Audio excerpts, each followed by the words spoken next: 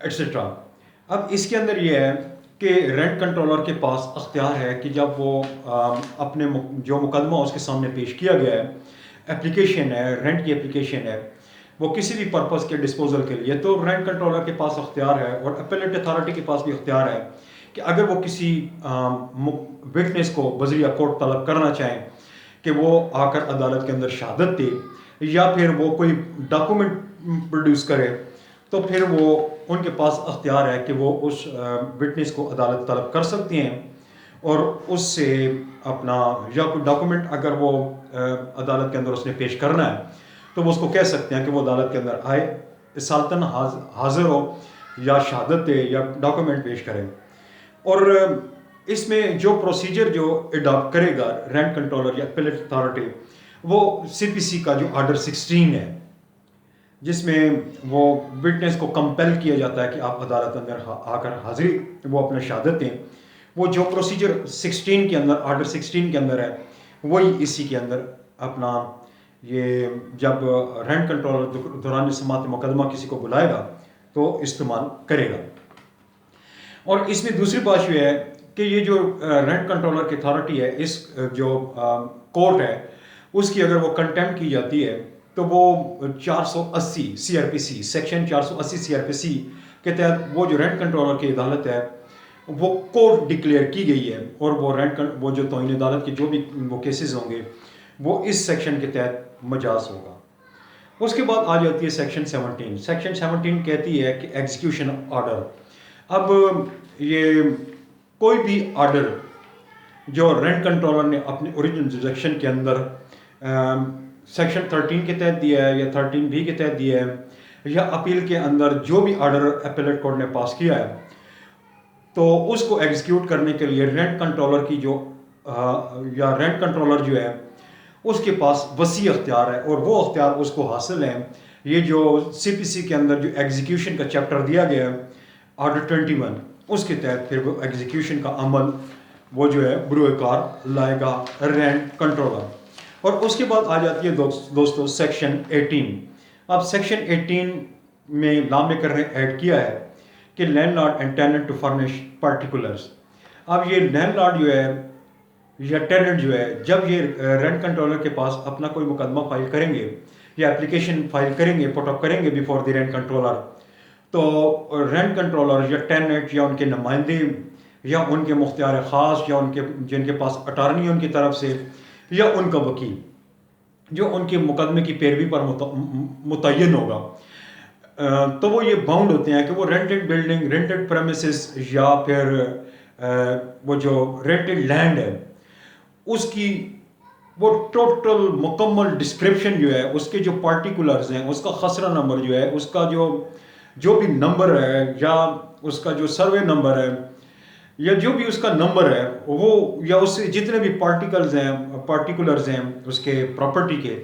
وہ rent controller کے عدالت کے اندر ان کو ان رائٹنگ صورت کے اندر وہ بتائے گا، ان کو مکمل طور پر آر سی کو یا رینٹ کنٹرولر کو آگاہ کرے گا. اس کے بعد آ جاتی ہے سیکشن 19. اس کے اندر انہوں نے بتایا ہے، لا میکر نے ایک سیکشن جو ایڈ کی ہے اس کے اندر پینلٹی کے نام سے کچھ وہ جو ہیں قواعد بنائے ہیں. اس میں انہوں نے 2 باتیں کی ہیں. پہلی بات یہ ہے کہ اگر کوئی بندہ آرڈیننس سازا یعنی R1 رینٹ ریسٹرکشن آرڈیننس 1959 کی سیکشن 10 سب کلاس 1 کی وائلیشن کرتا ہے یا سیکشن 11 کی وائلیشن کرتا ہے یا سیکشن 18 کی وائلیشن کرتا ہے. اب سیکشن 10 سب کلاس 1 کے اندر کیا ہے کہ اگر لینڈ لارڈ جو ہے جو عمارت کے اندر اس نے ٹیننٹ کو فیسلٹیز پرووائڈ کر رکھی ہیں اس کے اندر وہ انٹرفیئرنس کرتا ہے یا مداخلت کرتا ہے یا ان کو روک لیتا ہے، تو جو ٹیننٹ ہے اگر وہ کمپلینٹ کرتا ہے تو اس کے خلاف کارروائی جو ہے سیکشن 19 کے تحت کی جائے گی. اس کے بعد اگر سیکشن 11 جو ہے اس میں یہ کہا گیا کہ کسی جو ریزیڈینشیل بلڈنگ ہے اس کو نان ریزیڈینشیل بلڈنگ کے اندر تبدیل کرنا، مطلب رہائشی عمارت کو بغیر اجازت رینٹ کنٹرولر جو بندہ کمرشل عمارت کے اندر تبدیل کر دے گا تو وہ اس کا جو ایکٹ ہے یہ اوفینس کے زمرے کے اندر آتا ہے، تو وہ قابل تعزیر ہے. اور سیکشن 18 کے اندر جیسے میں نے ابھی بتایا کہ لینڈ لارڈ اور tenant both are bound to provide the particulars of rented premises, building or land to rent controller. اگر someone ان کو چھپا لیتا ہے یا بتاتا نہیں ہے تو وہ سیکشن 19 کے تحت وہ پینلٹی اس کے اوپر عائد کی جا سکتی ہے. اور جو بندہ ان کی خلاف ورزی کرے گا تو اس کے اوپر جو کورٹ ہے بعد کنوکشن اس کو 1000 روپیہ بطور فائن یا جرمانہ اس پر عائد کر سکتی ہے. اور دوسری بات اس کے اندر یہ کی ہے کہ کوئی بھی عدالت بشمولہ یہ جو رینٹ کنٹرولر ہے یا ڈسٹرکٹ جج ہے، مطلب کہ ڈسٹرکٹ جج کے پاس جو رینٹ کنٹرولر اپیلیٹ اتھارٹی کے اختیارات ہیں یا اے ڈی جے، وہ اس دفعہ 19 کے تحت اس وقت تک کسی بھی اوفینس کی کگنیزنس نہیں لے سکتے جب تک کہ رینٹ کنٹرولر کو اس ملزم کے خلاف باقاعدہ تحریری طور پر کوئی شکایت موصول نہیں ہو جاتی، اور یا کنٹرولر کی طرف سے ان رائٹنگ جب کمپلین آتی ہے تو اس کے اوپر کارروائی کی جائے گی. تو دوستوں میں سمجھتا ہوں میرا آج کا لیکچر آپ کو پسند آیا ہوگا، آپ کو سمجھ بھی آ گیا ہوگا. اگر آپ کا کوئی کویشچن ہے، کوئی کوئری ہے، آپ مجھے کال بھی کر سکتے ہیں اور ٹیکسٹ بھی. مجھے نیکسٹ ویڈیو کے آنے تک میں آپ لوگوں سے اجازت چاہوں گا. اجازت دیجیے. اللہ حافظ and wish you good luck.